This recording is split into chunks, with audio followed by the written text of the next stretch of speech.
Ni Jumanne ya tarehe 8 mwezi wa 4 2025. Hii ni Sat Media kutoka hapa Mikocheni jijini Dar es Salaam, na karibu sana katika usomaji wa magazeti ya siku hii leo.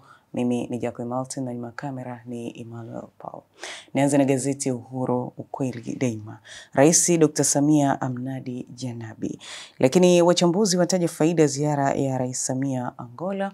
Lakini Rais Dr. Mwinyi asifu uwekezaji wa diaspora. Ipata nakala kwa hiyo Uhuru kwa habari zaidi. Katika gazeti Jamvi la Habari, kukamilika mradi wa umeme JNHPP sasa ni gumzo Afrika. Dr. Biteko asema Tanzania itauza umeme nje ya nchi, asifu msukumo mkubwa wa Rais Dr. Samia Suluhu Hassan. Ni mradi uliojengea nchi heshima, unatajwa utaleta maendeleo ya haraka na kusimamia uchumi wa nchi. Lakini ni hatua nyingine kubwa ya maendeleo badala ya kufanikisha ujenzi wa reli ya kisasa SGR pamoja na kuanza safari za treni ya umeme kutoka Dar hadi Dodoma. Habari unipata katika ukurasa wa 3. Dr. Nchimbi afunga kazi Ruvuma, wapinzani kibao wakijiunga CCM.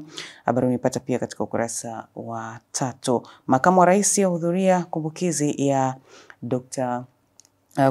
miaka 53 kifo cha Mzee Karume. Habari unipata katika ukurasa wa 4. Katika gazeti Habari Leo, Samia muombea kura Janabi WHO, asema uwezo wake utaboresha afya Afrika, lakini ataja mambo matatu kumkumbuka Karume, mjane amsifu uthubutu. Habari unipata katika ukurasa wa 2. Lakini Tanzania yaenda na maeneo 12 ushirikiano na Angola. Habari unipata katika ukurasa wa 3. Ulega aija juu TANROADS kukwama kurejesha mawasiliano kusini. Habari unipata katika ukurasa wa 2. Bunge la budget kabla ya uchaguzi kuanza leo. Habari unipata pia katika ukurasa wa 2. Panya mwingine wa Tanzania aweka rekodi ya dunia. Habari unipata pia katika ukurasa wa 4. Lakini Dr. Mwinyi aita diaspora kuwekeza. Habari pia unipata katika ukurasa wa 3. Katika kurasa za mbele basi nimalize na gazeti Zanzibar Leo. Dr. Mwinyi ahutubia mkutano wa CTIS. Habari unipata katika ukurasa wa ndani. Lakini CCM yaahidi kuendelea kufuatilia miradi ya maendeleo. Viongozi wananchi kuendelea kumwenzi Mzee Karume. Lakini Othman ataka jamii kutunza vipaji vya vijana. Jipata nakala yako hii ya Zanzibar Leo kwa habari zaidi. Mtazamaji, na sasa ni katika kurasa za michezo na burudani. Katika gazeti Uhuru, Yanga haipoi ligi kuu bara, lakini serikali kufanya uboreshaji wa hudumu viwanja vya michezo. Fadlu awaita mashabiki kwa Mkapa. Habari zote zinazipata katika gazeti hili la Uhuru, ukweli daima. Katika gazeti Jamvi la Habari, Yanga haikamatiki lakini Simba kunyoa au kusuka ni kesho. Kwa upande wa burudani, Harmonize asema sina mpango wa kolabo na Alikiba.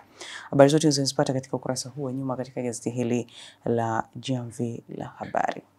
Katika gazeti Habari Leo, Yanga ya mwenzi Karume kwa ushindi, lakini nyota Simba watoa hofu mashabiki wao, nao Azam ya izuga Yanga. Habari zote zinazipata katika ukurasa huu nyuma katika gazeti hili la Habari Leo.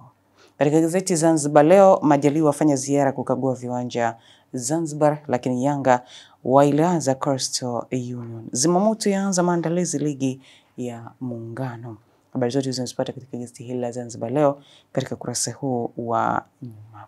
Basi nimalize na gazeti Mwanasport. Tajiri aweka milioni 500 mezani, lakini kocha Azam kata tamaa na tuhuma Tabora United zipite. Lakini maana ya pointi 7 za Yanga, Pacome aongeza rekodi nyingine. Lakini Mamposa ni Kibu, Dennis na Mpanzu. Nipata nakala kwa hii ya Mwanasport kwa habari zaidi. Mtazamaji, na hizo ndizo habari kubwa ambazo zimetokeza katika magazeti ya siku ya leo katika kurasa za mbele za nyuma za michezo na burudani. Subscribe channel yetu YouTube kwa jina la Sat Media, lakini pia usahau kutembelea katika mitandao ya kijamii ya Instagram, Facebook na X kwa jina la Sat Media. Ulikuwa na Jacob Maltin na nyuma kamera ni Emmanuel Paul. Na nikutakie siku njema.